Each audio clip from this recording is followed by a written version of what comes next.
अस्सलामु अलैकुम वरहमतुल्लाहि वबरकातुहू। मंच पर तशरीफ़ फरमा मोहतरम बाबू सिंह कुशवाहा साहब, अध्यक्ष जन अधिकार पार्टी व कन्वीनर भागीदारी परिवर्तन मोर्चा जनाब शौकत अली साहब, अध्यक्ष उत्तर प्रदेश मजलिस इत्तेहादुल मुस्लिमीन, उतरौला विधानसभा के मजलिस इत्तेहादुल मुस्लिमीन और भागीदारी परिवर्तन मोर्चा के प्रत्याशी मोहतरम जनाब डॉक्टर अब्दुल मन्नान साहब, मेरी इज़्ज़तदार माँ और बहनों, बुजुर्गान मिल्लत, मेरे गयूर नौजवान साथियों, आप तमाम का बेहद शुक्रिया कि आपने अपना कीमती वक्त निकाल कर आज के इस मीटिंग में शिरकत की। ये उतरौला की विधानसभा की भागीदारी परिवर्तन मोर्चा और मजलिस इत्तेहादुल मुस्लिमीन की आखिरी इंतखाबी मीटिंग है। मैं आप तमाम से गुजारिश करने आया हूँ कि 3 तारीख के दिन आप लोग सुबह के अवलीन वक्त में अपने घर से रवाना होकर डॉक्टर अब्दुल मन्नान साहब के हक़ में अपने वोट का इस्तेमाल करिए। पतंग का निशान है और आप लोग मुझसे बेहतर जानते हैं कि चाहे मुल्क के हालात हो या प्रदेश उत्तर प्रदेश के हालात हो, इन हालात का अगर सही तरीक़े से हमको और आपको मुकाबला करना है तो वक्त का तकाज़ा ये है कि कमज़ोर एक जगह जमा हो जाए, मज़लूम एक जगह जमा हो जाए, जिनको दबाया और कुचला गया वो एक जगह जमा होकर अपनी लड़ाई को लड़े। इसीलिए हमने बाबू सिंह कुशवाहा साहब के साथ भागीदारी परिवर्तन मोर्चा बनाया और हमारा मकसद एक ही है कि इसमें सामाजिक न्याय हो, मज़लूमों को उनका हक़ मिले, कमज़ोरों को ताकतवर बनाया जाए। यही बात हम पूरे प्रदेश में आपके दरमियान में खड़े होकर आपको बता रहे हैं। मेरे अजीज़ दोस्तों और बुज़ुर्गों, यकीनन आप और हम मिलकर ना सिर्फ उत्तर प्रदेश बल्कि पूरे वतन अजीज़ भारत से आरएसएस के इस नापाक अज़ाइम में उसको शिकस्त देंगे। हम हरगिज़ यही नहीं चाहते कि जिस मुल्क की आज़ादी के लिए हमारे बुज़ुर्गों ने अपना खून पसीना बहाया, जिस मुल्क की आज़ादी में सन 57 की जंग आज़ादी में अजीम मुजाहिदीन ने जिहाद का फतवा दिया, जिसमें अल्लामा फजल खैराबादी रहमतुल्लाह अलैह भी थे, जिन्होंने काला पानी की सज़ा काटी, जिन्होंने अंग्रेज़ों के जुल्म को बर्दाश्त किया मगर कभी भी माफ़ी का ख़त नहीं लिखा। अल्लामा फजल खैराबादी को फांसी की सज़ा दी गई। अल्लामा फजल खैराबादी ने फांसी के फंदे को पसंद किया मगर अंग्रेज़ों से माफ़ी नामे का ख़त नहीं लिखा। आज जो लोग अंग्रेज़ों से माफ़ी नामे का ख़त लिखे हैं वो आज आकर हमको और आपको हुब्बुल वतनी सिखाना चाहते हैं। जो अंग्रेज़ों से माफ़ी का ख़त लिखकर अपनी जान को बचाए, आज वो आकर हमको बता रहे हैं कि भारत से कैसे मोहब्बत करना। हम इन लोगों को बताना चाह रहे हैं कि भारत में जितने कब्रिस्तान हैं वो हमारी वफादारियों की निशानियां हैं। हमको तुमसे वफादारी की सर्टिफिकेट की ज़रूरत नहीं है। तो मेरे अजीज़ दोस्तों और बुज़ुर्गों, इस देश को जो सबका देश है, इस देश का, इस वतन अजीज़ का कोई मज़हब नहीं है। ये मुल्क तमाम मज़हब को, तमाम कल्चर को, तमाम तहज़ीब को मानता है, मगर आरएसएस ये चाहती है कि इस मुल्क को हिंदू राष्ट्र में तब्दील कर दिया जाए। इसीलिए बेहद ज़रूरी है कि हर महाज पर आरएसएस के इस नापाक जहर को रोका जाए और इसीलिए ज़रूरी है कि उतरौला विधानसभा से आप डॉक्टर अब्दुल मन्नान को कामयाब करिए। अगर जहर को कोई रोक सकता है, जिस्म से कोई जहर को निकाल सकता है तो डॉक्टर ही कर सकता है। डॉक्टर है हमारा उम्मीदवार। और सबसे बड़ा डॉक्टर जो हमारे दरमियान में बैठा हुआ है उनका नाम है बाबू सिंह कुशवाहा। बाबू सिंह कुशवाहा इन जहर फैलाने वालों को जानते हैं, इसीलिए बाबू सिंह कुशवाहा के साथ हमने मिलकर भागीदारी परिवर्तन मोर्चा बनाया। उतरौला विधानसभा में आप जानते हैं कि बहुत सी तकालीफ हैं, बहुत से मसाइल हैं, मगर मैं आपको ये बताना भी चाहूँगा कि उतरौला की जनता ने बीजेपी को मौका दिया, ना सिर्फ उतरौला में बल्कि पूरे उत्तर प्रदेश में। तो उत्तर प्रदेश में जब सत्ता बनी तो कहा गया डबल इंजन की सरकार। हम भाजपाइयों से पूछना चाहते हैं, ये रेहरा और सादुल्ला नगर की जो 32 किलोमीटर की रोड है उसमें कितने खड्डे हैं बताओ। मेरे ख्याल से जब मैं आज से 5 महीने पहले, डॉक्टर साहब 5 महीने 10 अक्टूबर को जब आए थे तो हम गाड़ी से आए थे, तो मैंने बाज़ाब्ता गिना, अपने एक कागज पर लिखता गया गाड़ी डन डन डन डन। तो कम से कम हम गिने, मेरे ख्याल से 3,500 खड्डे थे, हम खुद गिने उसमें। अब आप बताइए डबल इंजन क्या काम किया? क्या भाजपाइयों ने, क्या योगी और मोदी ने ये सादुल्ला नगर से जो रेरा की रोड है उसको नहीं किया? और फिर हमको किसी ने बताया, बात सच है कि उतरौला से टीटी रामपुर उसमें तो और खड्डे हैं, रोड ही नहीं है वहां पर। मगर योगी और मोदी कहते विकास हुआ, विकास कुछ नहीं हुआ। मुख्यमंत्री कहते हैं कि मैं गर्मी निकाल दूंगा, उतरौला में बिजली नहीं आती, सेल फोन चार्ज नहीं होता, ये गर्मी निकालने की बात करते हैं। अगर सेल फोन चार्ज होगा तो मालूम होगा ना कि गर्मी है, मगर यहाँ पर बिजली नहीं आती और मुख्यमंत्री कहते हैं कि मैं गर्मी निकाल दूंगा। आपके पास विकास के नाम पर कुछ काम नहीं हुआ। डबल इंजन की सरकार, 7 साल से बीजेपी की सरकार देश में है और यहाँ पर 5 साल से है। उतरौला विधानसभा में एक रेलवे की लाइन नहीं डाल सके, एक रेलवे की लाइन नहीं डाल सके, और बीजेपी कहती है कि हमको वोट दे दो। मैं उतरौला की जनता से, यहाँ की आवाम से अपील कर रहा हूँ कि अगर आप उतरौला विधानसभा में विकास चाहते हैं तो आपको डॉक्टर अब्दुल मन्नान से बेहतरीन विधायक नहीं मिल सकता, आप उनको विधायक बनाइए। बीजेपी ने धोखा दिया आप लोगों को। बीजेपी ने कहा था 70 लाख नौकरियां देंगे, बीजेपी खुद आज कहती है कि हम 1.5-2 लाख युवाओं को नौकरी दे पाए, वो भी झूठ है। हर बात बीजेपी झूठ बोलती है। आप बताइए, बेरोजगारी उत्तर प्रदेश के युवाओं का, नौजवानों का मुकद्दर बनकर रह गया। 4% अनएम्प्लॉयमेंट रेट है उत्तर प्रदेश में। जितने पढ़े लिखे नौजवान हैं, जिनके पास टेक्निकल डिग्री है, सर्टिफिकेट डिप्लोमा है, जिनके पास ग्रेजुएट की डिग्री है, 50% से ज्यादा रोजगार की तलाश में नौजवान, रोजगार मिलता नहीं है। और जब भर्ती का इम्तिहान लिखने जाता है, गांव से निकलता है, तकलीफ से जाकर रात भर रोड पर खड़े रहता है कि सुबह उठकर पर्चा लिखूंगा, तो योगी की सरकार कहती है कि पर्चा लीक हो गया, दोबारा लिखना पड़ेगा। आप बताइए कि हर महाज पर किसान परेशान है।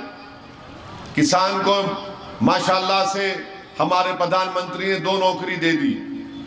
एक दिन में जमीन पर काम करो अपनी फसल को, और रात में जागते रहो अपनी फसल बचाने का। मोदी ने ये रोजगार भी दिया है। तो उतरौला की जनता को याद रखना पड़ेगा कि कैसे आप पर कमर तोड़ देने वाले इक़दाम किए गए। आप बताइए, पेट्रोल डीजल की कीमतें आसमान को छू रही हैं, तो ना प्रधानमंत्री को इसको फिक्र, ना उनके वजीर योगी को फिक्र कि आज गरीब पिटता जा रहा है, परेशान हो रहा है। सरसों के तेल की कीमतों में इजाफा हो चुका है और कहते हैं कि हमने गरीबों को राशन दिया। अरे 600 रुपए का राशन देकर आप उसी महिला से कह रहे हैं कि 1400 रुपए का गैस का सिलेंडर खरीदो बहन जी। मैंने फिर क्या फायदा होगा गरीब को? और हद तो ये हो गई कि भारत के प्रधानमंत्री कह रहे हैं कि मुझे भारत के प्रधानमंत्री कह रहे हैं कि उत्तर प्रदेश की जनता हमको इसलिए वोट देगी क्योंकि उन्होंने मोदी का नमक खाया। देश के प्रधानमंत्री, ना आपने ना आपके परिवार ने, ना ओवैसी ने, ना उत्तर प्रदेश की जनता ने आपका नमक नहीं खाया। हम अगर किसी का नमक खाती आए और खाते रहेंगे तो देश का, वतन का, भारत का नमक हमने खाया। ये मुल्क का वजीर आजम है, इतना गुरूर और तकब्बुर में, अहंकार में डूब चुका है कि अपने आप को चौकीदार नहीं समझ रहा है, बादशाह सलामत समझ रहा है। याद होगा आपको कि चौकीदार चौकीदार कहते थे, अब चौकीदार बोल रहा मेरा नमक। अरे चौकीदार तो मालिक का नमक खाता है ना, और मालिक कौन है? आप हैं, देश है। तो आज प्रधानमंत्री गुरूर और तकब्बुर में, अहंकार में डूबकर इस तरह की बात करते हैं। और प्रधानमंत्री को 5 साल के बाद उत्तर प्रदेश में सांड नजर आया, इनको सांड अब नजर आया। अब कह रहे हैं कि 10 मार्च के बाद हम सांड का मसला हल कर देंगे। युवाओं को नौकरी नहीं दी तो प्रधानमंत्री कह रहे हैं कि नौकरी की जरूरत नहीं है, तुम्हारी पढ़ाई सब बेकार गई, तुम गोबर लो और उससे पैसे कमाओ। योगी आदित्यनाथ कह रहे हैं कि मैं चुनाव के बाद 10 मार्च के बाद एक सांड के लिए 900 रुपये दूंगा। आप बताइए कि उत्तर प्रदेश में जो विकलांग है उसको महाना पेंशन मिलता है 1000 रुपये। जिसका बेटा, जिसका भाई, जिसका पिता, जिसकी माँ, जिसकी पत्नी विकलांग होंगी, वो सुनकर कितनी तकलीफ नहीं होंगी कि जानवर को 900 रुपये और इंसान को 1000 रुपये बीजेपी की सरकार दे रही है। और बात करती है बीजेपी भारत से मोहब्बत की। हम मोहब्बत करते रहे, कौन सी मोहब्बत? तुम तो इंसानों से मोहब्बत नहीं करते, तुम तो 4 टांग के जानवरों से मोहब्बत करते। तो उन्हीं से वोट मांग लो 3 तारीख को, उन्हीं से कह दो कि जाकर तुमको वोट दे दे। मेरे अजीज दोस्तों और बुजुर्गों, ये बीजेपी के कारनामे हैं और हम आपसे अपील करने आए हैं कि आप 3 तारीख के दिन मुत्तहिदा तौर पर अपने वोट का इस्तेमाल करेंगे तो यहां से बीजेपी की शिकस्त होगी, बीजेपी सीट को हारेगी। और इस विधानसभा में बीजेपी का मुकाबला डॉक्टर अब्दुल मन्नान से हो रहा है। इस बात को जहन नशीन कर लीजिए। अगर आप ये चाहते हैं कि बीजेपी को यहां से हराया जाए, क्योंकि उन्होंने आपको धोखा दिया, विकास के नाम पर कुछ नहीं किया, तो मेरी आपसे अपील है कि डॉक्टर अब्दुल मन्नान को अपना वोट दीजिए। अगर आप जरा सी भी गलती करेंगे, अगर हजरत इबलीस की औलाद आकर आपको कहेगी सपा बसपा, तो फिर बीजेपी, ये पहचानिए इन लोगों को। ये आपके दोस्तुमा दुश्मन है जो आकर आपसे कह रहे हैं कि बीजेपी है। अरे भाई 2019 में भी आपने वोट दिया था, पार्लियामेंट के चुनाव में हम नहीं थे, तब भी बीजेपी जीत गई। आप बताइए फिर आपके वोट की अहमियत क्या है? आपके वोट की अहमियत उस वक्त बढ़ेगी जब आप पतंग के निशान पर बटन दबाएंगे, जब आप भागीदारी परिवर्तन मोर्चा जन अधिकार पार्टी के प्रत्याशियों को कामयाब करेंगे, तभी तो आपकी वोट की अहमियत बढ़ेगी। और हम आपसे कह रहे हैं कि 3 तारीख के दिन आप डॉक्टर अब्दुल मन्नान को हालत मजबूरी में वोट मत दीजिए, मजबूती के लिए वोट दीजिए। आप मजबूरी के लिए अगर आप वोट देंगे, हम मजबूर नहीं चाहते, हम मजबूत आपको देखते और हम मजबूती के नाम पर वोट दीजिए आप मजलिस इत्तेहादुल मुस्लिमीन को। आपने मजबूरी की हालत में समाजवादी को वोट दिया, क्या मिला आपको? आपने मजबूरी की हालत में बसपा और कांग्रेस का साथ दिया, आपको क्या मिला? आपको कुछ नहीं मिला। कांग्रेस का राहुल गांधी हार जाता है, अमेठी से अपने आबो अजदाद की सीट को हार जाता है, तो क्या हम भी उसके जिम्मेदार हैं क्या? आप मजबूरी की हालत में सबका साथ दिए। आज ओवैसी आपके दरमियान में आकर कह रहा है कि आपकी मजबूती के लिए आप मजबूती से डॉक्टर मन्नान को वोट दीजिए। और आज आप पूछिए जो हम पर इल्जाम लगाते कि ओवैसी के आने से बीजेपी को फायदा होता है, मैं आपको बता रहा हूं जो आज सपा और कांग्रेस के लोग अल्पसंख्यक समाज मुसलमानों के महलात में गांव में जाकर कहते खौम खौम खौम, खौम का हाल मेरी जबान से सुनो आप। उत्तर प्रदेश में अगर 10 मुसलमान बच्चे हैं तो 7 पढ़ना लिखना नहीं जानते। 10 मुसलमान बच्चे हैं तो 7 हिसाब किताब करना नहीं जानते। अगर 10 बच्चे हैं तो उसमें अगर 10 है तो उसमें से सिर्फ एक हाई स्कूल मुकम्मल करता है। सबसे ज्यादा स्कूल से बाहर बच्चे मुसलमानों के, सबसे कम पढ़े लिखे महिलाओं में मुस्लिम बेटियां हैं, सबसे कम 2 एकड़ जमीन किसी के पास है पूरे उत्तर प्रदेश में तो मुसलमान के पास है। सबसे ज्यादा थाली मारने के लिए नहीं, थाली मारने के लिए नहीं कह रहा हूं, ताकि आपको एक पैगाम और फिक्र मिले।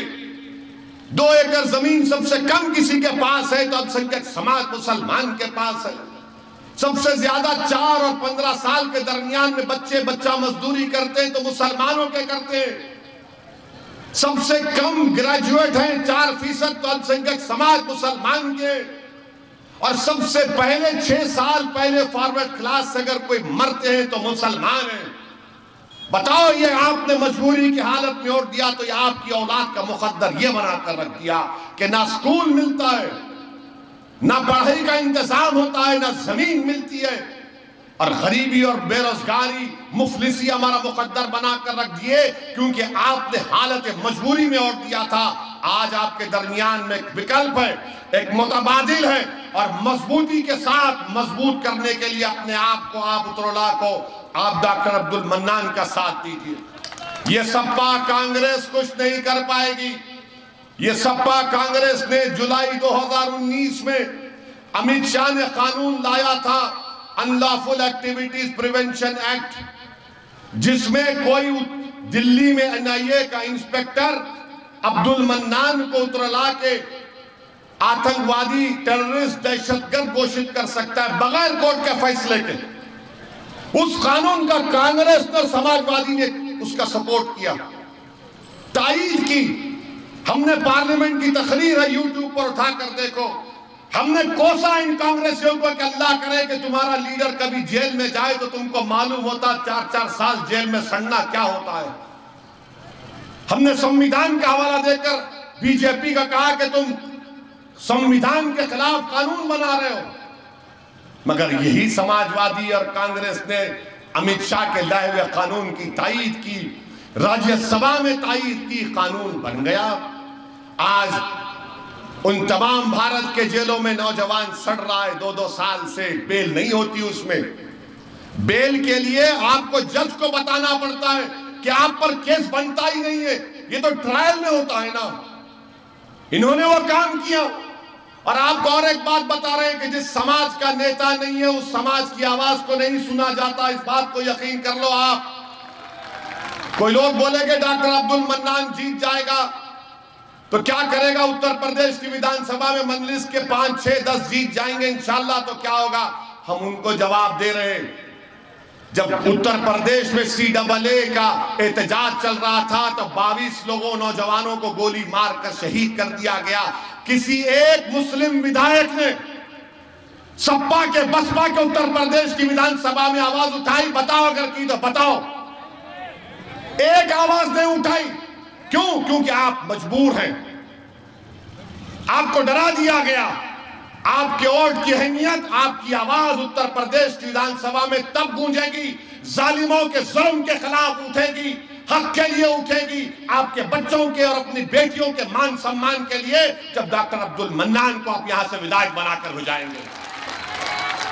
और हम आपको बता रहे हैं, इसी विधानसभा उत्तरला के नवाब मलिक का नाम सुना आपने? महाराष्ट्र के मंत्री हैं, उनको जेल में डाल दिया गया। उन्हीं का डिप्टी सीएम, उनकी राष्ट्रवादी कांग्रेस का डिप्टी सीएम है। उस पर नरेंद्र मोदी ने अपनी तकरीर में कहा कि अजित पवार के ऊपर 3000 करोड़ का इसने स्कैंडल किया, वो बाहर है और नवाब मलिक जेल में क्यों है? कोई नेता नहीं है। आजम खान मंत्री थे, अखिलेश मुख्यमंत्री थे, मानते इस बात को? थे। मुख्यमंत्री बाहर है और आजम जेल में। क्यों आजम जेल में? क्योंकि उन्होंने अपने मंत्रालय में 10 लोगों का तकर्रुर किया। मुख्यमंत्री तो राजा हरिश्चंद्र के जानशीन है, दूध के धुले हुए, मलाई भी खा लिए, दही भी खा लिए, दूध भी पी लिए, भैंस को भी घर को लेकर चले गए, मगर आजम जेल में है। क्यों जेल में? क्योंकि आवाज नहीं है। हंसने के लिए नहीं कह रहे, हंसने के लिए नहीं कह रहे, आपको सोचने के लिए कह रहे हैं। आपका नेता होगा बाबू सिंह कुशवाहा, बैठे पूछ लीजिए, 4 साल जेल में थे, बसपा में थे, 4 साल जेल में थे। कुशवाहा का कोई लीडर नहीं था, इसलिए बाबू सिंह ने कहा कि अब मुझे लड़ाई लड़ना है। मैं 4 साल जेल में गया, दूसरा कोई कुशवाहा या गरीब मजलूम नहीं जाएगा जेल को। यही लड़ाई है मेरे अजीज दोस्तों और बुजुर्गों। और फिर आप जानते हैं कि यहां पर इस विधानसभा में हजरत बाबा शहीद मिल्लत अब्दुल कुद्दूस अलैहिर्रहमा की मजार बंद कर दिया गया था। क्या सपा कांग्रेस वाले आकर खुलाए? यही डॉक्टर अब्दुल मन्नान ने जाकर एहतजाज किया। और उस दरगाह शरीफ में आप लोग जाकर जुमेरात के दिन या रोज जाकर फूल चढ़ा सकते हैं, फातिहा दे सकते हैं। मेरे अजीज दोस्तों और बुजुर्गों, आपसे ही अपील कर रहे हैं कि आप अपने के वोट का 3 तारीख के दिन सही इस्तेमाल करिए और डॉक्टर अब्दुल मन्नान को कामयाब करिए। हालत मजबूरी में अपने वोट का इस्तेमाल मत करिए, मजबूती के लिए अपने वोट का इस्तेमाल करिए, ताकि आपकी आवाज उत्तर प्रदेश के विधानसभा में गूंजे। और मैं यहां पर आया हूं और आता रहूंगा इंशाअल्लाह ताला। डॉक्टर साहब ने कहा कि 6ठी मर्तबा उतरौला को आए। डॉक्टर साहब, ये आपने बड़ी मुझे शर्मिंदा कर दिया, मुझे गैर साबित करने की कोशिश कर रहे डॉक्टर अब्दुल मन्नान। अगर मैं आपके पास नहीं जाऊंगा तो किसके पास जाऊंगा बताओ? आप किसके पास जाऊंगा बताओ? अब आप ही तो बचे हैं ना, बाकी तो सब अपने दरवाजों को बंद करके तमाशा देख रहे हैं हमारी बर्बादी का। कम से कम अपने दिल के दरवाजों को खुला रखो, ताकि दीवाना आए तुम्हारे दिल पर दस्तक दे सके। बस मेरे अजीज दोस्तों और बुजुर्गों, आपसे ही अपील करने आए हैं कि 3 तारीख के दिन उतरौला की फिजाओं में सिर्फ पतंग नजर आना इंशाअल्लाह। बीजेपी को हराएंगे, डॉक्टर मन्नान को कामयाब करेंगे, बीजेपी को हराएंगे, डॉक्टर मन्नान को कामयाब करेंगे। डरना नहीं मेरे भाई, डरिए मत। और जब डर, थोड़ा इंसानी फितरत है, डर हो जाता है। इबलीस के एजेंट बहुत हैं, डराते हैं मोदी योगी का नाम लेके।